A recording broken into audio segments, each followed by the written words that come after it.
Welcome to a Business Growth Mindset podcast. I'm Kristian Livolsi and I'm incredibly grateful to be here today and share this episode with you. My purpose is to change the world one person at a time so that I can help them become the very best version of themselves. To all the business owners and entrepreneurs, the crazy ones, the believers, the doers, the clever makers, the action takers, and everyone else in between, this podcast was designed for you. Today's episode is on the power of fear and how to overcome the fear of failure. We all experience fear at some time.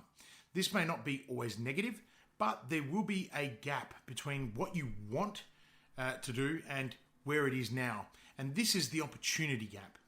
If this is your very first time visiting my channel or listening to my content, please make sure you subscribe by clicking the subscribe button now, as well as change the notification alert. Otherwise, you're likely to miss future episodes, and I don't want that. So stick around, listen up, and let's see if what I share with you today will help you narrow the gap, embrace fear, and grow through each experience so that it can change your life or that of someone you know. I want to take a dive into the power of fear and how to overcome the fear of failure that's holding back many people and subsequently many companies. Fear will push you to avert your eyes and it will make you think you have nothing to say. It will create a buzz that makes it impossible to meditate, and it will create a fog that makes it so you can do nothing but meditate. Fear seduces us into losing our temper, and it belittles us into accepting unfairness. Fear doesn't like strangers, people who don't look or act like us, and most of all, the unknown. It causes us to carelessly make typos or obsessively look for them. Fear pushes us to fit in, so we won't be noticed. But it also pushes us to rebel and to not be trustworthy, so we won't be on the hook to produce. It is subtle enough to trick us into thinking it isn't pulling the strings, that it doesn't exist, that it's not the cause of I don't feel like it. So when in doubt, look for fear. But how do we look for fear? Now let me start by identifying the 5 common areas that we attribute to fear of failure. And they are: 1, the fear of experiencing shame and embarrassment. 2, the fear of devaluing one's self-estimate. 3, the fear of having an uncertain future. 4, the fear of others losing interest. 5, the fear of upsetting others. And then let's not forget the fear of failure. We must consider these areas in terms of impact on you and others, home versus work, and your business. Which ones can you relate to? Which ones are impacting your ability to take action right now? To tackle fear, you need to understand where it comes from. And once you know, you can start taking back control by stopping to avoid it. You see, many people fail to achieve because of the fear of failure. And by looking at failure avoidance, we can begin to appreciate why.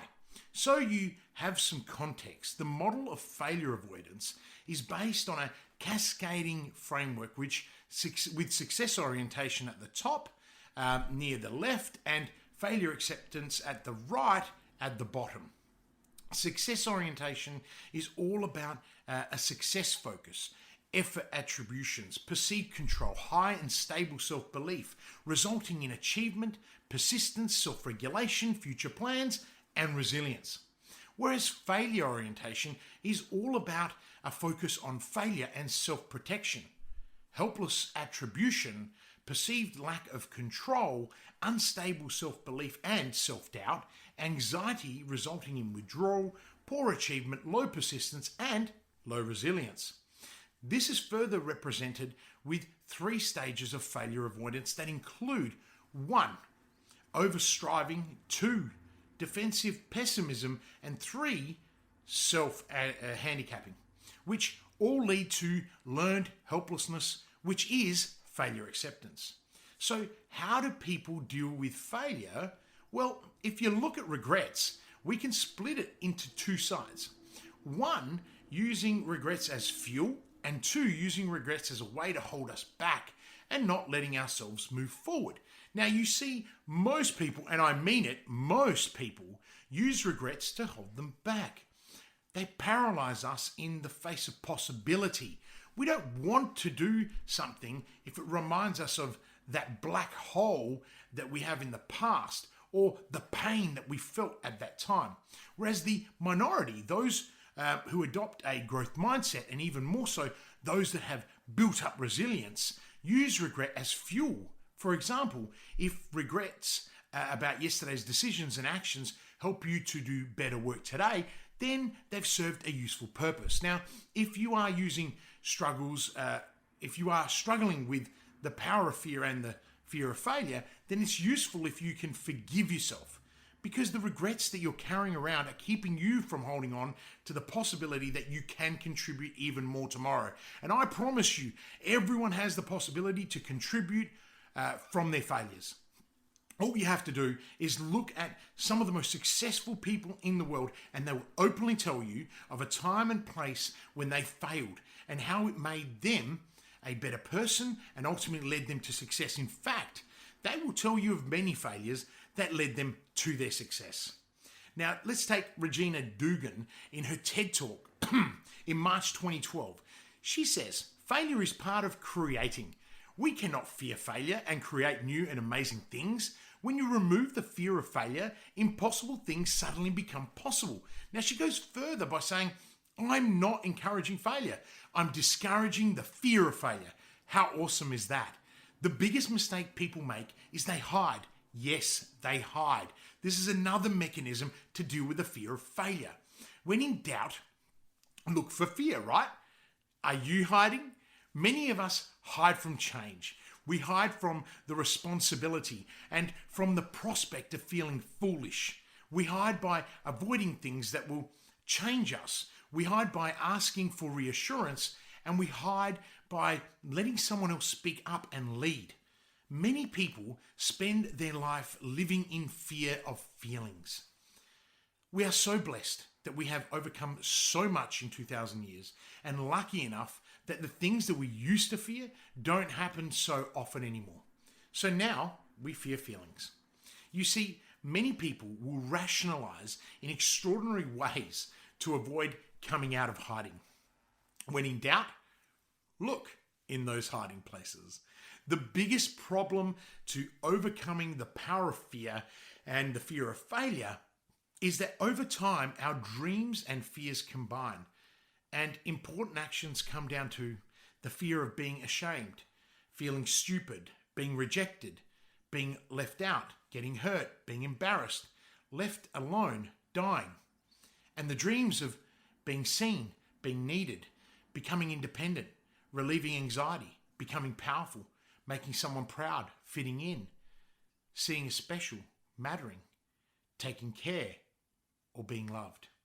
Now, in a blog in 2013, Seth Godin titled, "Fearlessness is not the same as the absence of fear." He says, "The fearless person is well aware of the fear she faces.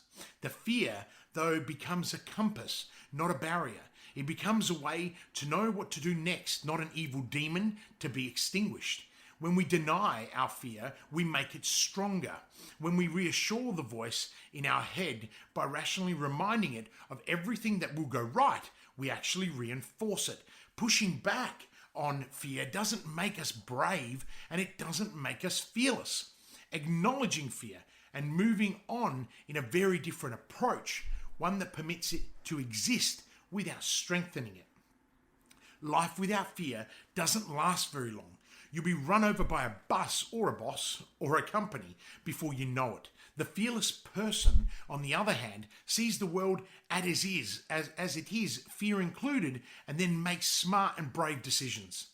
Now, the key to today's message is simple yet profound. You cannot avoid fear and you cannot avoid failure, but you can use it to your advantage for moving forward and growth, for encouragement and action. With the right implementation of a growth mindset and a culture of failing forward, the purpose and ethos of your business and your life will work in harmony with the practical applications of your strategies. Your personal and business goals will align, and you will begin to achieve balance, which is essential to happiness and success. Now, if you love today's podcast and you're enjoying the series, please take a minute to rate it and provide a review. This helps others know that the content I'm sharing is valuable, but also it inspires me to share more content with you. Don't forget to share the podcast and the channel with others who you believe will gain value from the content I'm sharing. From all of us, keep safe, maintain your distance, wash your hands, and most important of all, stay connected with the people that matter the most to you. Please take care during this time, be kind and be courageous, and as always, live with purpose.